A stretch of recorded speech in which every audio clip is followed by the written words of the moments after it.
For most of human history, no one slept through the night. Not once, not ever. The 8-hour unbroken sleep you have been told is natural, healthy. The baseline of a good life is something your ancestors would have found bizarre, possibly even unhealthy, almost certainly unnatural. So what did they actually do in the hours after the sun went down? That is the question, and the answer rewrites almost everything you assume about what darkness meant to the human animal. Because when you picture ancient humans at night, you probably picture fear. You picture them huddled in caves, clutching weapons, waiting in silent terror for the dawn.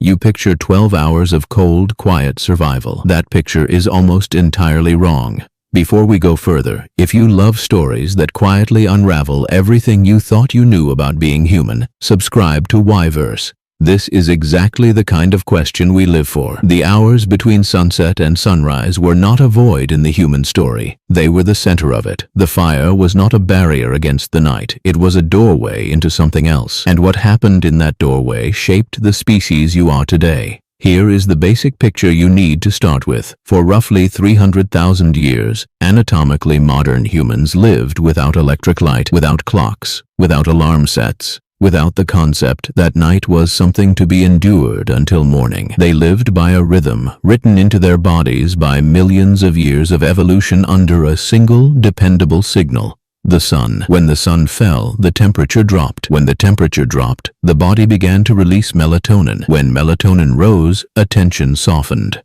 The mind grew quieter. The day, in a real biological sense, was ending hours before sleep arrived. Think of it like a long dimmer switch on a lamp, not a snap-off. A gentle, slow lowering of the light inside the brain itself, lasting 2, 3, sometimes 4 hours after dusk. During this window, ancient humans were awake, fully awake, but awake in a way modern humans almost never experience anymore. This is the space where culture happened. Anthropologists studying the Hadza in Tanzania, the San in the Kalahari, and the Tsimane in Bolivia, 3 of the last hunter-gatherer societies on Earth, found something striking. After sunset, conversation in these communities completely changes character. During the day, around 80% of talk is practical: where the food is, who needs water, which child is sick. After dark, that flips. Around 80% of talk becomes story, myth, memory, ancestors, the shape of the stars. What happened to so-and-so a generation ago? What might happen to us a generation from now? The night,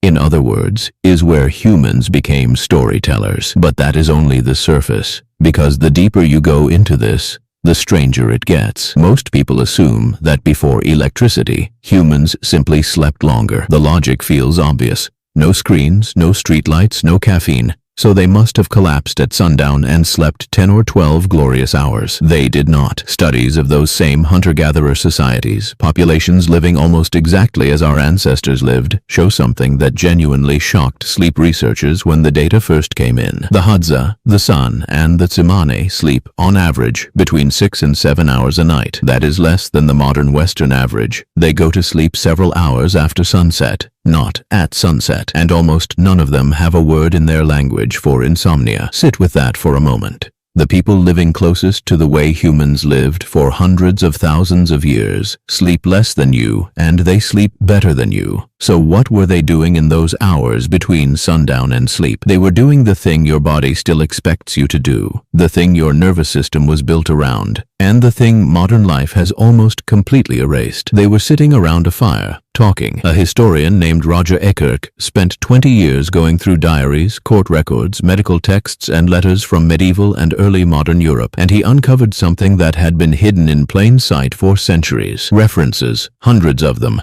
thousands of them, to something called first sleep and second sleep, which raises the obvious question: if sleep used to come in 2 pieces, what happened in the middle? Here is where everything gets complicated. The middle of the night, the gap between first sleep and second sleep, was not dead time. It was not tossing and turning. It was a recognized, expected, even celebrated part of human existence, and what people did in it would sound absurd to modern ears. They got up, they lit a candle, they prayed, they wrote letters, they visited neighbors, they made love, they sat by the dying fire and simply thought. There are medieval prayer books with prayers specifically labeled for the watch between sleeps. There are doctors from the 1500s recommending that couples conceive during this window because both bodies were rested. There are letters describing this hour as the most spiritually clear of the entire day, a kind of waking dream state where the mind floated between two worlds. This was not unusual. This was the norm for almost every human being who ever lived, across Europe, across Africa, across Asia, across the Americas. The pattern shows up in different languages and different cultures with eerie consistency, suggesting it was not learned behavior at all. It was biology. And then, in the span of about 150 years, it vanished. The arrival of cheap artificial light, first gas, then electric, compressed human sleep into a single block. The middle waking disappeared from diaries, then from memory, then from the language itself. By the early 1900s, doctors had begun calling middle-of-the-night waking a disorder. It was not a disorder. It was a ghost of what the human night used to be. And here is what almost no one talks about. The reason this matters deeply is that the ancient human night was not just a different schedule. It was a different mode of being conscious. Researchers studying brain activity during the kind of low-light, low-stimulus, firelit evening that our ancestors lived in have found that the brain enters a state remarkably similar to early-stage meditation. The mind drifts. Memories surface unprompted. The boundary between self and group softens. People who sit around a fire for hours, doing nothing but talking and watching the flames, show reduced blood pressure, reduced cortisol, and increased social bonding hormones. The fire was not just a source of warmth or light. It was a technology of the mind. For 2/3 of human existence, every single human being on this planet spent several hours every single night in this state. Hundreds of thousands of years of nightly, communal, low-stimulus introspection. That is not a small fact. That is one of the largest forces that ever shaped the human brain. This is the detail most videos about this topic skip entirely. The ancient night is where humans developed the capacity for symbolic thought, for shared myth, for what we now call spirituality. The cave paintings at Lascaux, at Chauvet, at Sulawesi, almost all of them were painted by firelight. In deep caves, at night, the flickering flame across the rough wall made the painted animals appear to move. Bison ran, horses turned their heads, hunters threw spears. The first cinema was the inside of a cave by a fire 40,000 years ago. And the people sitting there, watching those moving images on the wall, hearing the elder tell the story of the great hunt, were doing something no other animal on earth had ever done. They were experiencing a shared imagination, a reality that existed nowhere except in the minds of every person in the room at the same time. This is where religion was born. This is where story was born. This is where the very idea of a future, an afterlife, a yesterday that mattered, was born. Not in the bright clarity of day when survival took everything. In the dark, by the fire, in the long, slow hours when the body was quiet and the mind was free. But none of that fully answers the original question. The real answer is both simpler and far more unsettling. What did ancient humans do at night? They did the things that made them human.